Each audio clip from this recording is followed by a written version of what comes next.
आज का पहला पाठ विधि विवरण ग्रंथ से लिया गया है। अध्याय 4, वचन संख्या है 32, 34, 39 से 40 तक। ईश्वर ने जब पृथ्वी पर मनुष्य की सृष्टि की थी, तुम सबसे लेकर अपने पहले के प्राचीन युगों का हाल पूछो। क्या पृथ्वी के एक छोर से दूसरे छोर तक कभी इतनी अद्भुत घटना हुई है? क्या इस प्रकार की बात कभी सुनने में आई है? क्या और कोई ऐसा राष्ट्र है जिसने तुम लोगों की तरह अग्नि में से बोलते हुए ईश्वर की वाणी सुनी और जीवित बच गया हो? ईश्वर ने आतंक दिखाकर विपत्तियों, चिन्हों, चमत्कारों और युद्धों के माध्यम से अपने सामर्थ्य तथा बाहुबल द्वारा तुम लोगों को मिस्र देश से निकाल लिया है। ये सब तुमने अपनी आंखों से देखा है। क्या और कोई ऐसा ईश्वर है? आज यह जान लो और इस पर मन ही मन विचार करो कि ऊपर आकाश में तथा नीचे पृथ्वी पर प्रभु ही ईश्वर है, उसके सिवा कोई और ईश्वर नहीं है। मैं तुम लोगों को आज उसके नियम और आदेश सुनाता हूँ। तुम उनका पालन किया करो, जिससे जो देश तुम्हारा प्रभु ईश्वर तुम्हें सदा के लिए देने वाला है, उसमें तुमको और तुम्हारे पुत्रों को सुख, शांति तथा लंबी आयु मिल सके। यह प्रभु की वाणी है। आज का दूसरा पाठ रोमियो के नाम संत पौलुस के पत्र से लिया गया है। अध्याय 8, वचन संख्या है 14 से 17 तक। लेकिन यदि आप आत्मा की प्रेरणा से शरीर की वासनाओं का दमन करेंगे तो आपको जीवन प्राप्त होगा। जो लोग ईश्वर के आत्मा से संचालित हैं, वे सब ईश्वर के पुत्र हैं। आप लोगों को दासों का मनोभाव नहीं मिला, जिससे प्रेरित होकर आप फिर डरने लगे। आप लोगों को गोद लिए पुत्रों का मनोभाव मिला, जिससे प्रेरित होकर हम पुकार कर कहते हैं, अब्बा, हे पिता। आत्मा स्वयं हमें आश्वासन देता है कि हम सचमुच ईश्वर की संतान हैं। यदि हम उसकी संतान हैं, तो हम उसकी विरासत के भागी हैं। हम मसीह के साथ ईश्वर की विरासत के भागी हैं। यदि हम उनके साथ दुख भोगते हैं, तो हम उनके साथ महिमान्वित होंगे। यह प्रभु की वाणी है। आज का सुसमाचार संत मत्ती के पत्र से लिया गया है। अध्याय 28, वचन संख्या है 16 से 20 तक।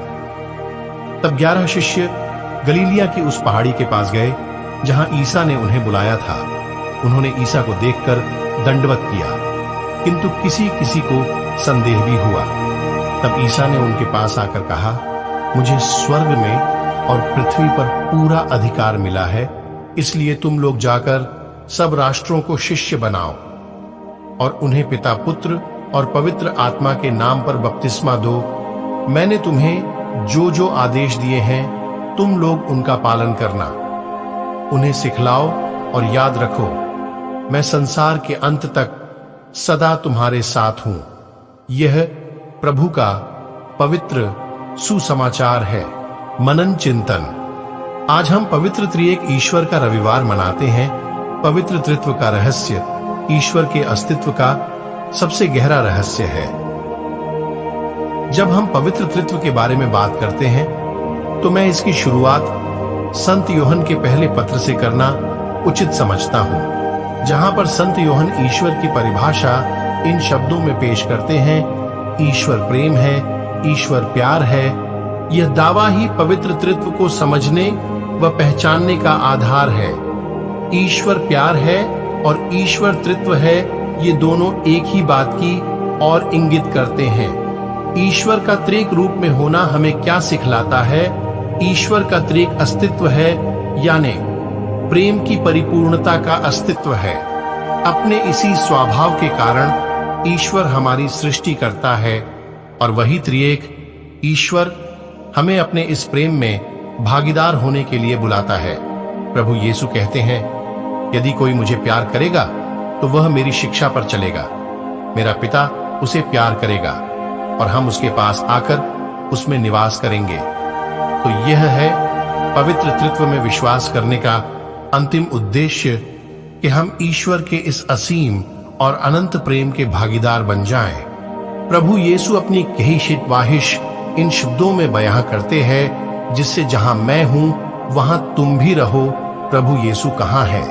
इसके बारे में यीशु हमें बतलाते हैं, मैं पिता में हूं और पिता मुझ में है।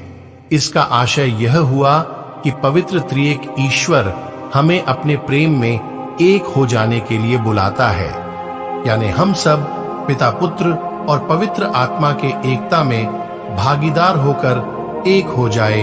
यीशु ख्रीस्त की शिक्षाओं पर चले बिना हम उनसे प्यार नहीं कर पाएंगे और न ही उनके प्यार के सहभागी बन पाएंगे।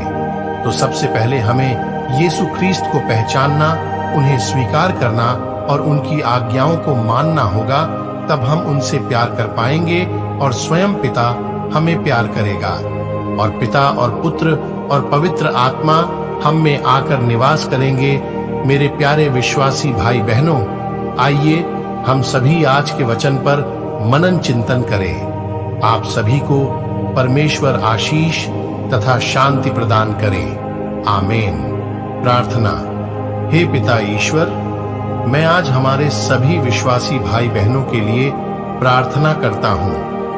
पिता, आप सभी विश्वासी को उनके जीवन में अपने होने का एहसास दिला, ताकि वे सभी जान पाए कि इस दुनिया में एक ही ईश्वर है और वे आप पर विश्वास करें। मैं आपसे प्रार्थना करता हूँ। आमीन।